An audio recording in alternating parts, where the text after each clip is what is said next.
آگے چلیے عالم عرب، افریقہ کا پورا شمالی علاقہ، افریقہ کا تقریباً سارا وسطی علاقہ، یہ سب کیا ہے؟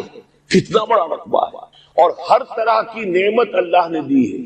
اس میں نباتات بھی ہیں، اس میں معدنیات بھی ہیں، اور سب سے بڑھ کر آج کی دنیا میں جو اہم ترین شے ہے کہ پیٹرول جو ہے، تیل جو ہے، اس کے سب سے بڑے ذخائر وہ ہیں کہ جو مسلمانوں کے قدمے تلے ہیں۔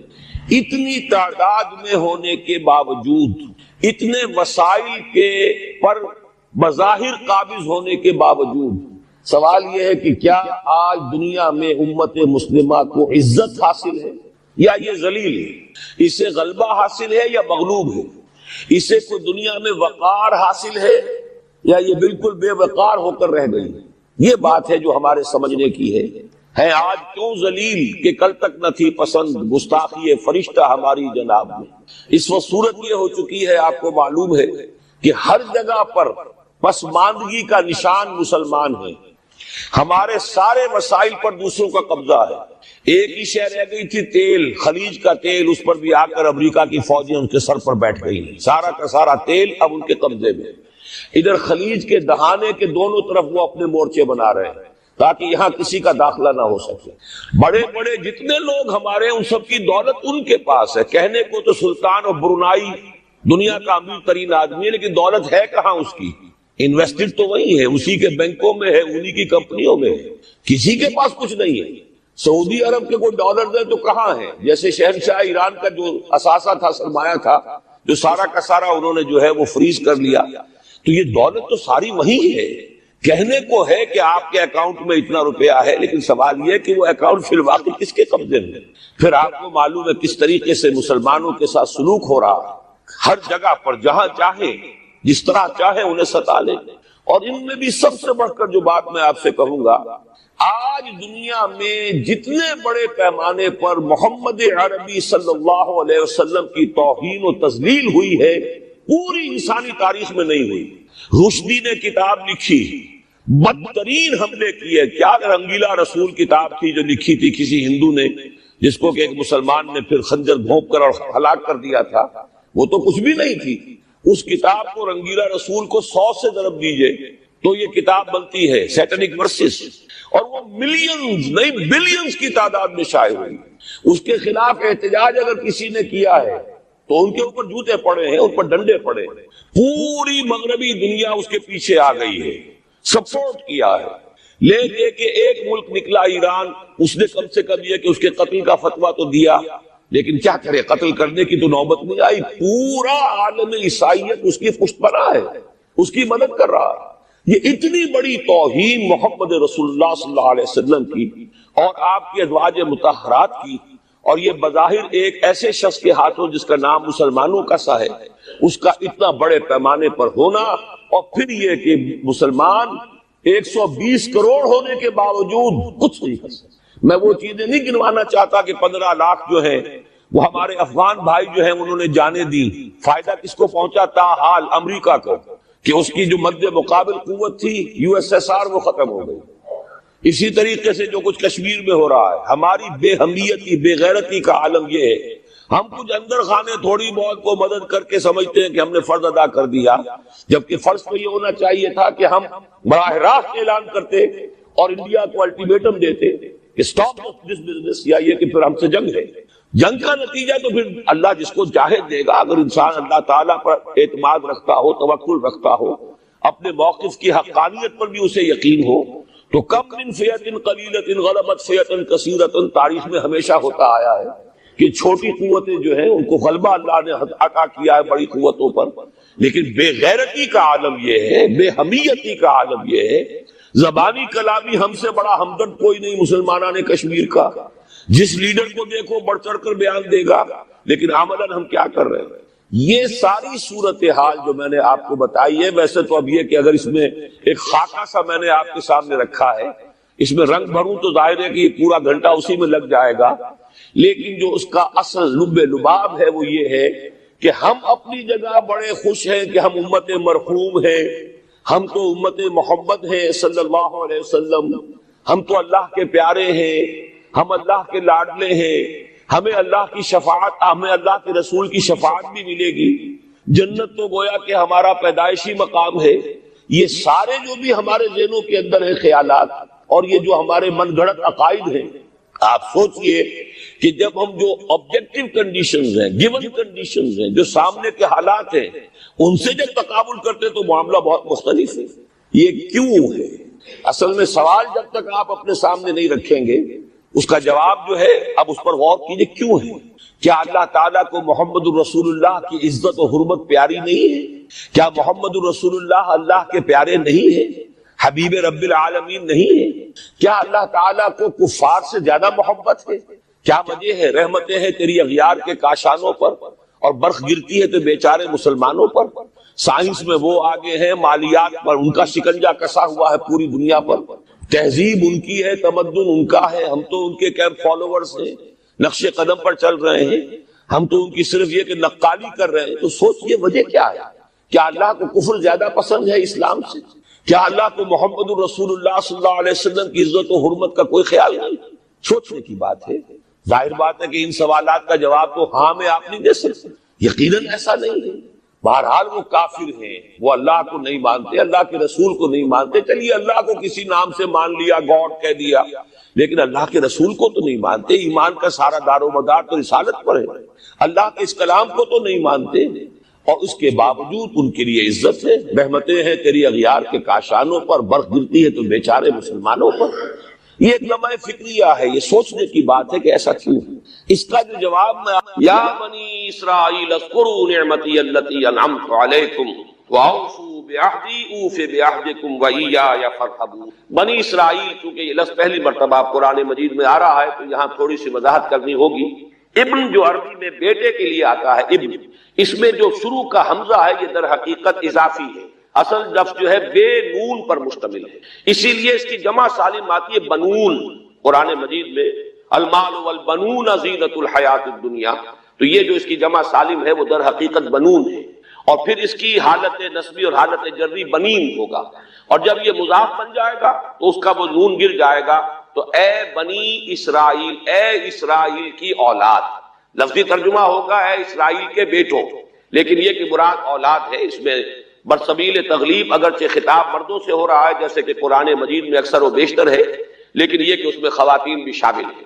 تو یا بنی اسرائیل، اے اسرائیل کے بیٹوں. اسرائیل سے مراد کیا ہے؟ اس پر اتفاق ہے، اجماع ہے. حضرت یعقوب کا یہ لقب ہے. البتہ یہ لفظ بنا ہے اسر اور ایل دو سے مل کر. ایل کا لفظ جو ہے وہ عبرانی زبان میں الہ کے لیے ہے. الہ اور ایل ویسے بھی قریب قریب ہے، اسی لیے تمام فرشتوں کے نام جبرائیل، میکائیل، اسرائیل، یہ تمام الفاظ کے ساتھ جو ایل آتا ہے یہ در حق اسماعیل بھی سما اور ایل. چونکہ حضرت ابراہیم علیہ السلام نے دعا کی تھی پروردگار بیٹا عطا فرما، اس اعتبار سے جب اللہ تعالیٰ نے بیٹا عطا فرمایا تو اسماعیل نام رکھا، یعنی اللہ نے سن لیا. جیسے ہمارے ہاں دیہات میں یہ خاص طور پہ جانگلی علاقہ جو کہلاتا ہے، اللہ ڈوایا، اللہ سنیا، یعنی یہ اللہ نے جس کے بارے میں ہماری دعا سنی اور ہماری استدعا کو قبول فرمایا، تو یہ گویا کہ اسماعیل کے معنی یہ ہے. تو اسرائیل جو ہے اسر اور ایل سے مل کر بنا ہے. عبرانی اور عربی زبان کے بارے میں یہ اختلاف ہے. ایک رائے تو یہ ہے کہ ماں بیٹی کا رشتہ ہے، عربی زبان عبرانی سے نکلی ہوئی، لیکن زیادہ اکثر محققین کی رائے یہ ہے کہ یہ دونوں بہنیں ہیں. کوئی اور کامن زبان تھی، سیمیٹک لینگویج ابتدائی، جس سے کہ یہ دونوں زبانیں پھر وجود میں آئی ہیں. گویا کہ ان کے درمیان رشتہ جو ہے وہ بہنے ہونے کا ہے، ماں اور بیٹی کا نہیں ہے. لیکن ظاہر بات ہے کہ مشابہت اور ان کے اندر جو ہے قرب جو ہے اور مناسبت وہ بہت نمایاں ہے. اسر کے دو ترجمے کیے ہیں. یہودی علماء تو اس پر بہت زیادہ جزم کے ساتھ قائم ہے کہ اسر سے مراد ہے بطن، یعنی رجل عظیم، جواں مرد، بہت باہمت انسان. اس لیے کہ ان کے ہاں یہ عقیدہ ہے اور بڑی تحریف جو ہوئی ہے تورات میں، اس میں ایسی ایسی باتیں بھی ہیں. حضرت یعقوب کی جو مدح کی گئی ہے اس میں اس حد تک مبالغہ ہے کہ حضرت یعقوب کی اللہ تعالیٰ کے ساتھ کشتی ہوئی اور اللہ کو پچھاڑ لیا حضرت یعقوب نے. تو معلوم یہ ہوا کہ یہ تو بڑے بہادر اور بہت جری انسان، اس اعتبار سے وہ بطل اور رجل کا ترجمہ کرتے ہیں اسر کا. لیکن یہ کہ صحیح ترجمہ جو ہے وہ اسر کا ہے، بندہ، عبد. اس لیے کہ عربی کا لفظ جو بنا ہے اسیر، اسیری، کوئی کسی کا غلام ہے، اسیر. اسی سے لفظ اسرا بنا ہے. اسرا ہے کنبہ. کنبہ بھی آپس میں جڑا ہوا ہوتا ہے، ان کے بندھن ہوتے ہیں دوستی کے، محبت کے، اخوت کے. تو اسی طریقے سے یہ اسر کا لفظ آتا ہے کسی بندھن کے لیے. اسیر جو ہے پچھلے زمانے میں جبکہ جیلوں کا رواج نہیں تھا تو اگر کسی شخص کے ذمے کسی کی کوئی رقم ہوتی تھی دینی تو اس شخص کو اس کے حوالے کر دیتے تھے. وہ اس کا ذاتی قیدی ہوتا تھا، ذاتی اسیر، اس کی تحویل میں رہتا تھا.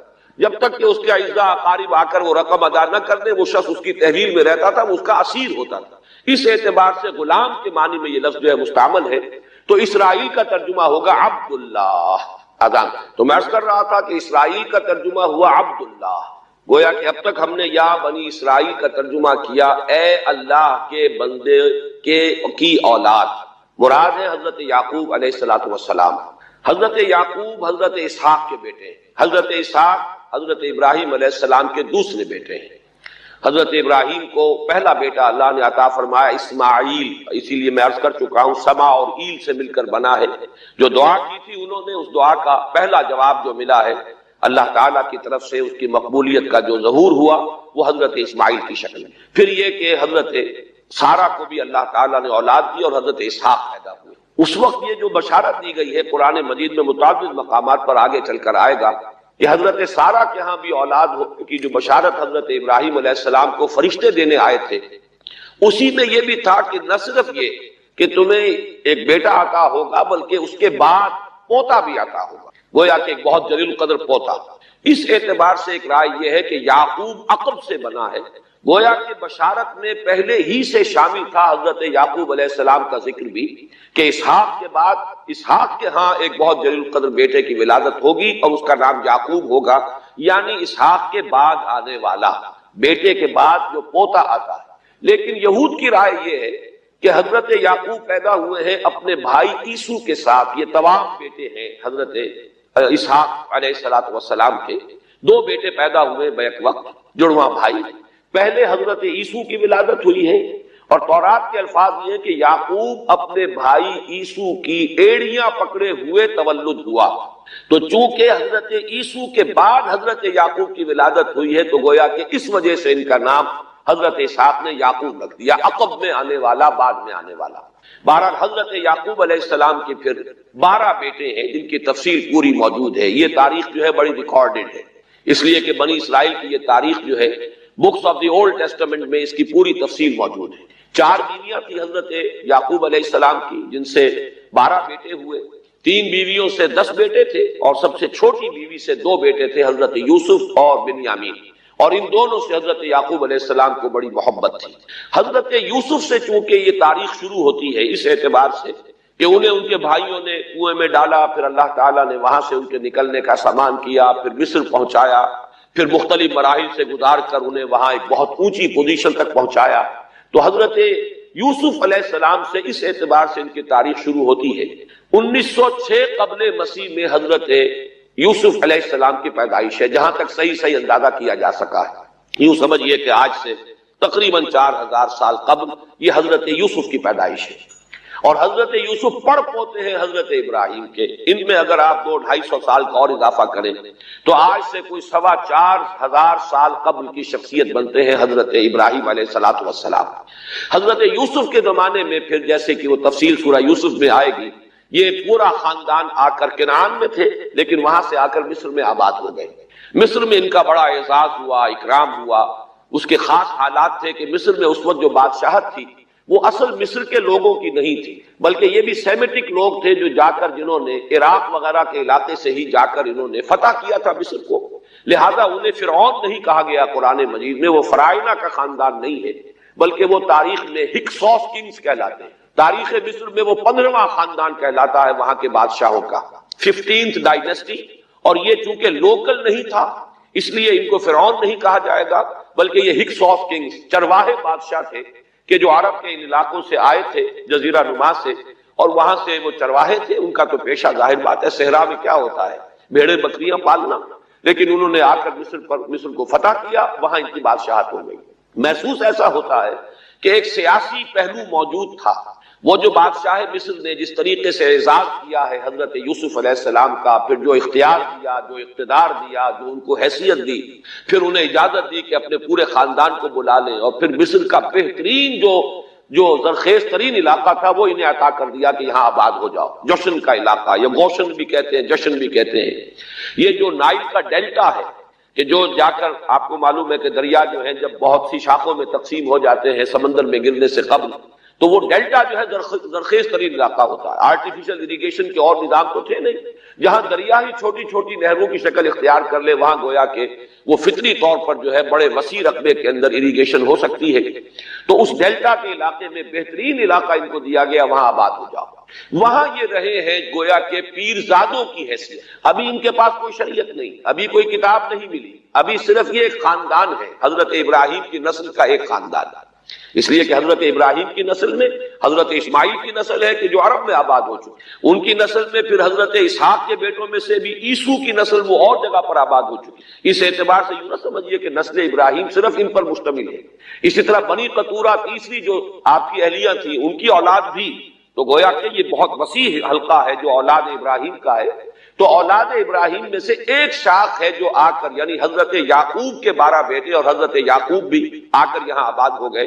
اور یہاں پھر یہ کچھ عرصے تک تقریباً 100-150 برس تک تو بڑے عیش میں رہے. یہ تقریباً یوں سمجھیے کہ 1850 قبل مسیح میں ان کا داخلہ ہوا ہے مصر کے اندر، اور وہاں پر 150 برس جو ہے انہوں نے بڑے عیش میں گزارے ہیں. یہ پیرزادے تھے اس لیے کہ بادشاہ معتقد ہو چکا تھا حضرت یوسف علیہ السلام کا، اگرچہ یہ تو ثابت نہیں ہوتا کہ وہ ایمان لایا ہو حضرت یوسف علیہ السلام پر، اس کا کوئی ثبوت نہیں، لیکن وہ معتقد تھا. اور ان کی نیکی کا، پارسائی کا، شرافت کا، ذہانت کا، صلاحیتوں کا اعتراف پوری قوم کو تھا. جس طریقے سے کہ انہوں نے اس ملک کی جو نیا ہے اس کو جس طرح پار لگایا ہے، وہ شدید ترین قحط کا جو ایک دور آیا اس میں سے، اور جتنا بہترین انتظام کیا اس کی بنا پر ان کی صلاحیتوں کے سب معترف تھے.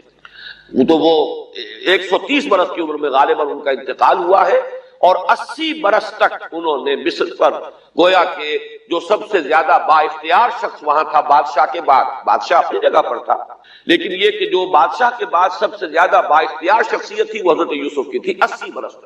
اور اس عرصے میں، اور پھر یہ 150 برس جو میں نے عرض کیا ہے کہ اس میں یہ خوب پھلے پھولے، ان کی اولاد جو ہے وہ کثرت کے ساتھ پھیلی. لیکن اس کے بعد وہاں پھر ایک انقلاب آیا.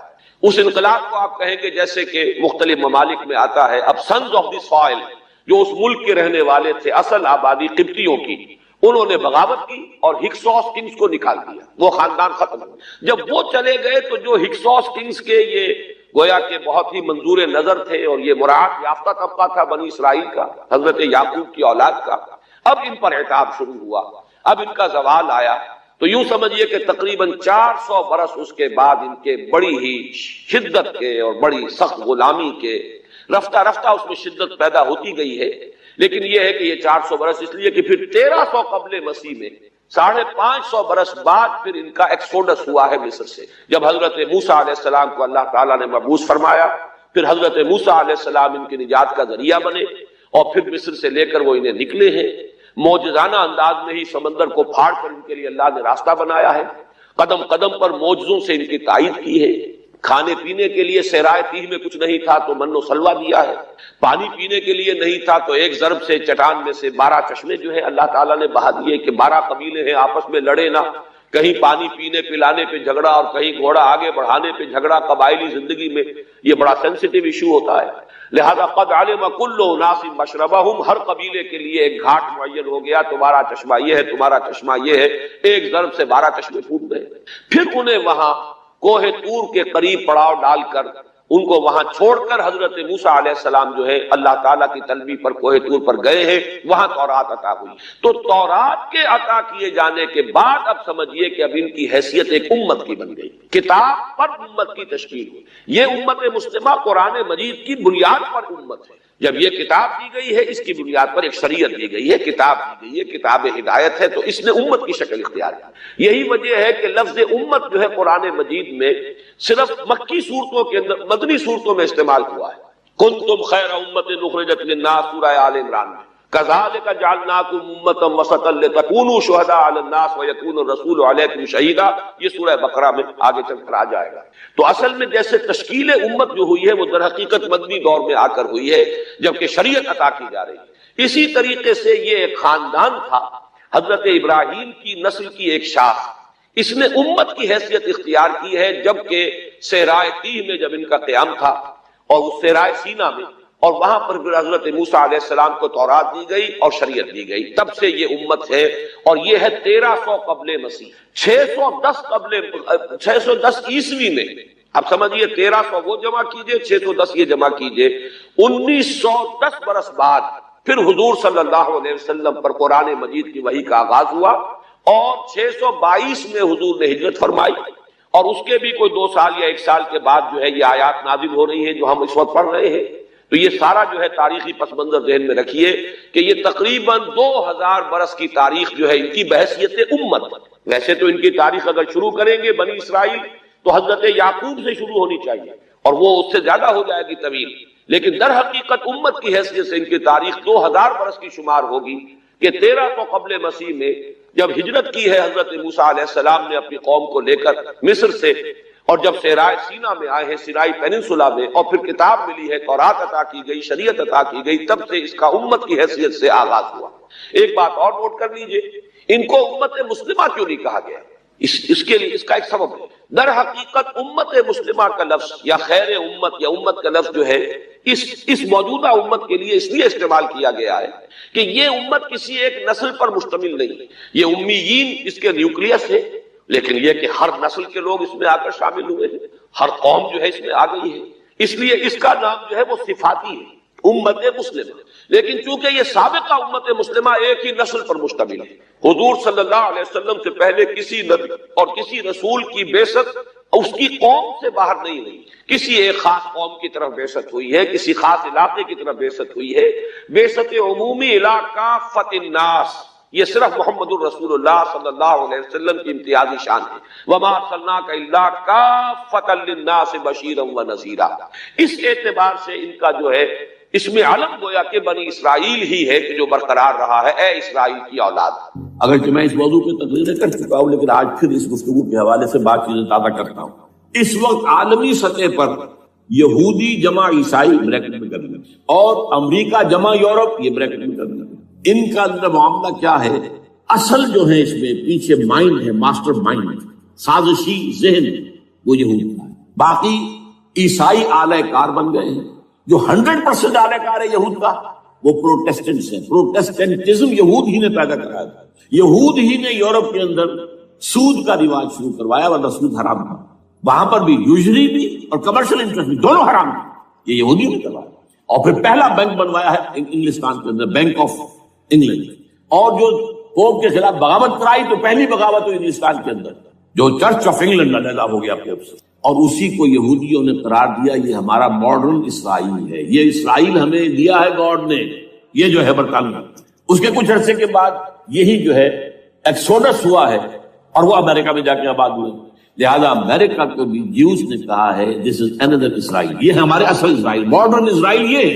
اس لیے کہ جو انہیں وہاں پر اقتدار حاصل ہوا ہے، جو قوت حاصل ہوئی ہے، جس قدر دولت انہوں نے وہاں جمع کی ہے، وہاں کے جس طریقے سے جکڑ لیا ہے حکومتوں کو، فرنگ کی رگے جہاں پنجے یہود میں ہے۔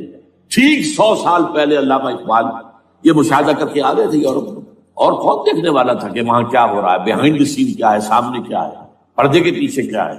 فرنگ کی رگے جہاں پنجے یہود میں، اس وقت فرنگ کا امام تھا برطانیہ، یہ وہ سلطنت تھی جس پر سورج کبھی غروب نہیں ہوتا تھا۔ آج وہ فرنگ کا امام امریکہ تھا، افغان یہ برطانیہ تو اب وہ جو ایک نظم ہے کہ بچپن میں پڑھی تھی، London bridge is going down going down going down, اس کی مثال ہے۔ برطانیہ کی کوئی حیثیت ہی نہیں، ورلڈ پاور کی حیثیت نہیں ہے، وہ تو چھوٹا بھائی اس نے بنا رکھا امریکہ نے اپنا، تو اس حیثیت سے جو ہے اس کی کوئی حیثیت ہے، ورنہ کوئی اور حیثیت نہیں۔ بہرحال ان دونوں میں یہ ہے کہ پیچھے ماسٹر مائنڈ، سازشی ذہن، پلاننگ، اسکیم ساری یہودی، اعلی کار امریکہ سب سے بڑھ کر، اس کے بعد برطانیہ، اور اس میں اصل پروٹیسٹنٹس، ان میں بیپٹسٹ، ان میں اس سے بھی آگے بڑھ کر ایونجلسٹ، جن کو کہتے ہیں بورن اگین کرسچنس، جن کو کہتے ہیں نیو کنزرویٹو کرسچنس، یہ تمام اصطلاحات آپ اخبارات میں پڑھتے ہوں گے، ان کو گروپ کرنا، یہ اصل اعلی کار۔ ان کو ایک نیا نام دیا گیا ہے کرسچین زائنسٹ۔ ایک یہودی زائنسٹ ہے، سارے یہودی زائنسٹ نہیں ہیں، بہت سے یہودی ہیں جو یہ زائنسٹ کے مخالف ہیں۔ چنانچہ میری ہوسٹن میں ملاقات ہوئی تھی ڈاکٹر وشو براڈ، بہت بڑا پروفیسر ایمیریٹس یہودی، لیکن یہ کہ اس نے کہا، ہمارے اجتماع میں کہا، ہمارا اجلاس تھا وہاں پر، ہم نے یہ جو ہے بلایا تھا، ایک یہودی، ایک عیسائی اور ایک مسلمان، تینوں جو ہے وہ تقریریں کریں. نے کہا تھا کہ وی آر ناٹ سپورٹنگ اسرائیل. اس نے وہ عیسائی جو آیا ہوا تھا پروفیسر، اس نے کہا they are supporting Israel, we are not supporting Israel. اسی طرح میری جو ہوئی تھی round table conference, round table, اس میں ایک یہودی پروفیسر تھے، وہ ہسٹری کے پروفیسر، میں نام بھول رہا ہوں کا، انہوں نے کہا آئی ایم اینٹی زائنسٹ، میں زائنسٹ کے خلاف ہوں. تو زائنسٹ جو ہے اصل میں ایک سیکولر یہودیوں کی تحریک ہے، اور اس کے سب سے بڑے سپورٹرز کرسچن زائنسٹ وہ امریکہ میں بیٹھے ہیں. تو یہ ہے صورتحال. یہ جان لیجئے کیتھولکس جو ہیں یہ اتنے پرو یہودی نہیں ہیں. اب رفتہ رفتہ وہ بھی اس کے اندر آ کر شامل ہو گئے. یورپ جو ہے زیادہ کیتھولکس، رومن کیتھولکس کا یہ بھی آپ نے جملہ پڑھ سنا ہوگا کہ یہ جو ترکی جو ہے ہمارا ملک، یہ جو کوشش کرتا رہتا ہے گھسنے کی یورپین یونین کے اندر. تو ایک دفعہ جان شراک نے کہا تھا، بڑا پیارا جملہ تھا، Why doesn't Turkey understand that we are a Christian club؟ یہ ہماری جو یونین ہے یورپین، یہ تو کرسچین کلب ہے، وہ مسلمان ہے، وہ کس وجہ سے آنا چاہتا ہے بندہ، کیوں تو خود داخل ہونا چاہتا ہے؟ Why doesn't Turkey understand that we are a Christian club؟ لیکن یہ ہے رومن کیتھولکس، اور ان کا میں بعد میں آپ کو بتاؤں گا. یہی آپ کو معلوم ہے کہ یورپ نے عام طور پر اسرائیل کا اتنا ساتھ نہیں دیا جتنا امریکہ دیتا رہا ہے، اور کسی درجے میں ان کے دلوں میں سافٹ کارنر جو ہے عرب فلسطینیوں کے لیے بھی رہا ہے. یہ معاملہ ایران کے بارے میں بھی رہا ہے، جس قدر اسٹرانگ ایکشن امریکہ لینا چاہتا ہے، یہ جو ہے اس کے ساتھ نہیں ہے. تو یہ دونوں کا فرق ہے، وہ میں اس کا ایک بنیاد بعد میں بتا دوں گا آپ کو. بہرحال ان کا ایک جو ایجنڈا ہے وہ دو، سمجھیے کہ دو اس کے نکات ہیں، دو رسیوں کے مانند یہ آپس میں بٹا ہوا ہے. پہلا، عالم اسلام کے مادی اور مالیاتی وسائل، خصوصاً تیل پر قبضہ، یہ ان کا دنیاوی اعتبار سے، دولت کے اعتبار سے، وسائل کے اعتبار سے اس وقت کا ایجنڈا ہے. ویسے تو اس سے اوپر وہ چاہتے ہیں پوری دنیا پر، وہ تو بعد کی بات ہے، لیکن ابھی نہ وہ روس کو چھیڑ رہے ہیں نہ چین کو چھیڑ رہے ہیں. چین تو ان کا سب سے بڑا جو ہے بزنس پارٹنر ہے، سب سے بڑا، اور چین کو رفتہ رفتہ وہ اپنی لائن پر لا رہے ہیں. اب تو صرف یہ کہ وہ ایک پارٹی گورنمنٹ وہاں رہ گئی ہے جو کہ کمیونزم کے دور کی یادگار ہے، باقی ان کی جو اکانومی ہے وہ تو آ چکی ہے اسی رخ پر جو یورپ کی ہے، مغرب کی ہے. نمبر دو ایجنڈا کیا ہے؟ دنیا میں کہیں بھی اسلام کے بحیثیت ایک نظام زندگی ظاہر ہونے کا کوئی موقع نہیں دینا. We have to nip the evil in the bud at any cost. یہ ان کے ایجنڈے کا دوسرا بنا. یہ دو انٹرٹوائنڈ، جیسے آپ لڑیوں کو پٹ دے کر رسی بناتے ہیں، ایسے یہ دو لڑیے ہیں. اسلام کا پولیٹیکل سوشو اکنامک سسٹم کہیں نہ آ جائے، ہونا جائے آشکارا شر پیغمبر کا. یہ ابلیس نے کنکلوڈ کیا، وہ جو ابلیس کی مجلس شورا ہے، ہونا جائے آشکارا شر پیغمبر. کہیں ایسا نہ ہو کہ پیغمبر کی شریعت دنیا کے سامنے آ جائے، پیغمبر کا نظام آ جائے. الحذر، آئین پیغمبر سے 100 بار الحذر. حافظ ناموس زن، مرد آزما مرد آفری، یہ معاشرتی نظام ہو گیا. موت کا پیغام ہر نوع غلامی کے لیے، نہ کوئی فخور و خاکہ، نہ گدائے رہنسی، یہ سیاسی نظام آ گیا. اور کرتا ہے دولت کو ہر آلودگی سے پاک و صاف. منعموں کو مال و دولت کا بناتا ہے امین. تم دولت کے امین و مالک نہیں ہو. اور اس سے بڑھ کر اور کیا فکر و عمل کا انقلاب، بادشاہوں کی نہیں اللہ کی ہے یہ زمین. ان الارض للہ، یہ نظام کہیں نہ آ جائے. یہ ہے جس میں کہ وہ خطرہ محسوس کر رہا تھا. اور اس کے بعد یہ کہتے ہیں یہ تو تھا عصر حاضر کے تقاضے، لیکن یہ کہ صورتحال کیا ہے؟ ہونا جائے آشکارا شر پیغمبر کہیں ہے. یہی یہ معاملہ اس طرح رکھو کہ خود مومن ہے محروم یقین. یہ غنیمت ہے کہ خود مومن ہے محروم یقین. ہمیں اگر کوئی سہارا ملتا ہے تو اس سے کہ مومنوں کو بھی، نام نہاد مسلمانوں کو بھی اپنے اس نظام پر یقین ہے. وہ نماز پر یقین رکھتے ہیں، روزے پر رکھتے ہیں، زکوٰۃ کو بھی جو بھی اللہ تعالیٰ نے جس کو توفیق دیتا ہے، حج کرتے ہیں، عمرے کرتے ہیں، یہ ہے سب. لیکن یہ کہ یہ غنیمت ہے، چشم عالم سے رہے یہ پوشیدہ یہ آئین تو خوب. وہ ابلیس کہتا ہے کہ یہ آئین چشم عالم سے پوشیدہ رہنا چاہیے. یہ غنیمت ہے کہ خود مومن ہے محروم یقین. ہمارے لیے جو ہے اگر کوئی سانس لینے کی جگہ ہے وہ یہ ہے، حوصلہ افزائی اگر ہے تو اس میں ہے کہ خود مومن محروم یقین ہے، اس کے سامنے وہ راستہ ہے ہی نہیں. اب لیجیے یہودیوں کے ایجنڈے کو میں تجزیہ کر رہا ہوں. سب سے پہلے world bank, IMF، globalisation, TRIPS, ان تمام ہتھ کنڈوں کے ذریعے عالمی مالیاتی استعمار جو بظاہر امریکہ کا ہوگا حقیقت یہود کا ہوگا. یہودیوں کے نزدیک پوری نوع انسانی حیوانوں کے مانند ہے. They are not human beings, they are goyims, they are gentiles. یہ انسانی شکل میں حیوان ہے، اور جیسے حیوانوں کو ایکسپلائٹ کرنا، استعمال کرنا انسانوں کا حق ہے. گھوڑے کو آپ باندھتے رہے ہیں نا ٹانگے کے آگے، اور بیلوں سے آپ ہل جتواتے رہے ہیں، تو جیسے یہ حق ہے ایسے ہمارا حق ہے پوری دنیا کے جو ہے وسائل کو کھینچے. ہاں جیسے گھوڑے اور بیل کو بھی کچھ نہ کچھ دانا تو ڈالنا پڑتا ہے، چارہ تو دینا پڑتا ہے، تو ان کو بھی کچھ دو. یہ پوری نوع انسانی ورکرز بن کر رہ جائے، حیوان بن جائیں، بالکل شہوت کے غلام بنا دو انہیں، اخلاقی اقدار کا بیڑا غرق کر دو، خاندانی نظام کو تہوبالا کر لو. یہ باقاعدہ جو protocols of the elders of the Zion سب میں موجود ہے لکھا ہوا، جو 1897 میں انہوں نے پاس کیا اپنا پروگرام. بیسل سوئٹزرلینڈ کا ایک شہر ہے. Protocols of the elders of the Zion. ان کو حیوان بنا دو، بس حیوانوں سے کام لیتے رہو. ہاں ان کی کمائی کا کچھ حصہ ان کے لیے چھوڑ دو، وہ بھی زندہ رہیں، وہ بھی آخر کام کیسے کریں گے، اور اصل جو ہے ملائی کھینچ دو اپنے اس نظام کے ذریعے سے. World bank, I M F, stock exchange, TRIPS, globalisation, اس کے ذریعے سے عالمی مالیاتی استعمار. نمبر 2 ایک ہے ان کا ایجنڈا، یہ تو عالمی ہے. دوسرا ایجنڈا کیا ہے؟ وہ لوکل. وہ کیا ہے؟ گریٹر اسرائیل کا قیام، جس میں مصر کا سارا زرخیز علاقہ شامل ہوگا، جو ڈیلٹا کا علاقہ کہلاتا ہے، جہاں کے اس وقت کے بادشاہ نے، حضرت یوسف علیہ السلام کے زمانے کے بادشاہ نے، وہ فرعونہ کے خاندان میں سے نہیں تھا، وہ عرب تھا. عربوں ہی سے کسی وقت کوئی قوم آئی تھی جو کہ مصر پر قابض ہو گئی تھی. اس نے حضرت یوسف کے خاندان کو لا کے وہاں آباد کیا. بہترین جشن کا علاقہ کہلاتا ہے، بہترین. وہ کہتے ہیں ہمارا ہے، ہم رہے وہاں پر کئی سو برس تک رہے. عراق ہمارا ہے، وہاں ہمیں قید میں رکھا گیا، نبوکدنضر دے گیا تھا. عرب کا شمالی حصہ جو ہمارا ہے، وہاں خیبر میں یہودی قلعے تھے، اور وہاں مدینے کے اندر جو ہے 3 قبیلے یہودی تھے جنہیں محمد نے صلی اللہ علیہ وسلم وہاں سے نکال پار کیے تھے. یہی جارڈن، یہ ترکی کا بھی کچھ حصہ ہمارا ہے. باقی پورا لبنان اور پورا فلسطین، یہ سب اس کے اوپر بنے گا ایک گریٹر اسرائیل. لوگ کر کے، اور اس کے لیے ضروری ہے ایک بہت بڑی جنگ. ایسے آسانی سے نہیں ہو جائے گا. آرمگیڈون، جس کو حضور نے فرمایا الملحمۃ العظمیٰ، الملحمۃ الکبریٰ، بہت بڑی جنگ، جس کی خوفناکی اور تباہ ناکی کا اندازہ اس سے کیجیے. حضور فرماتے ہیں کہ اگر ایک باپ کے 100 بیٹے یا ایک دادا کے 100 پوتے ہوں گے تو ان میں سے 99 ختم ہو جائیں گے، ایک بچے گا.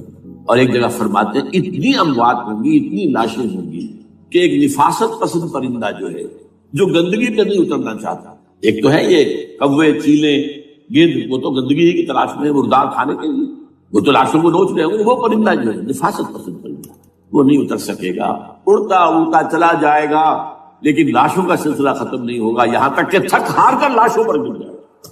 یہ دور نہیں ہے، اس لیے کہ اس پر متفق ہیں یہودی بھی اور عیسائی. پروٹسٹنٹس عیسائی اس کے پوری طرح متفق. آرمگیڈون، جسے آپ 3rd ورلڈ وار کہہ لیں، الملحمۃ العظمیٰ کہہ لیں، الملحمۃ الکبریٰ کہہ لیں، حضور کے الفاظ میں یہ آئے گا. اس کے نتیجے میں گریٹ اسرائیل بنے گا. نمبر 3 پھر بنے گا 3rd ٹیمپل، جو ٹائٹس نے گرا لیا تھا 70 میں، سن 70 عیسوی، جسے گرے ہوئے کتنا عرصہ ہو گیا؟ 2008. اندازہ کر لیجیے 1800 کتنے برس ہو چکے. وہ دوبارہ بنائیں گے 3rd ٹیمپل، اور اس کے لیے مسجد اقصیٰ کو گرائیں گے، اور ڈوم آف دی راک، قبۃ الصخرہ، وہاں لا کر پھر اس میں کنگ ڈیونز تھرون لا کے رکھا جائے گا. یہ بھی میرے علم میں پہلی مرتبہ اسی ٹرمپٹ کی اشارے سے آیا. وہ کیا ہے؟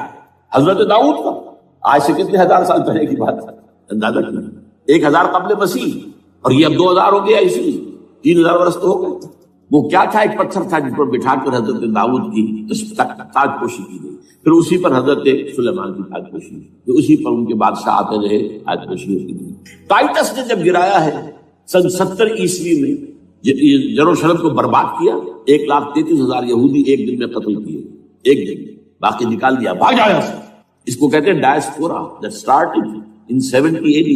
یہ منتشر ہو گیا، جس کا جہاز سنگھ سمایا چلا گیا، یورپ میں چلے گئے، شمالی افریقہ میں، مسلمان ملکوں میں، انڈیا میں آ گئے، ایران میں آ گئے، سب وہاں سے نکال دیے ڈائسپورا. بہرحال وہاں سے وہ ٹائٹس وہ پتھر لے گیا، وہ روم میں لے گیا، روم سے کسی طرح وہ آئرلینڈ پہنچ گیا. آئرلینڈ پیور کیتھولک ملک ہے، آپ کو معلوم ہے، اور وہاں پر پروٹیسٹنٹس کی اور کیتھولکس کی جنگیں ہوتی رہتی ہیں. کبھی بھی شیعہ سنی مسلمانوں کی اس طور سے خانہ جنگی نہیں ہوئی ہے جیسے کہ وہاں ان دو عیسائیوں میں کیتھولکس اور پروٹیسٹنٹس میں ہوتی ہے. وہ رومن کیتھولک ملک ہے. وہاں سے وہ انگلینڈ میں آیا. انگلینڈ میں جب آ گیا، بلکہ وہاں سے اسکاٹ لینڈ سے انگلینڈ میں پھر اس کو ایک کرسی کے اندر اس کی سیٹ کی حیثیت سے بنا کر ایک تھرون کی شکل دے دی گئی، اور وہ جو ویسٹ منسٹر ایبے برطانیہ کے پارلیمنٹ کے ساتھ جو چرچ ہے، ویسٹ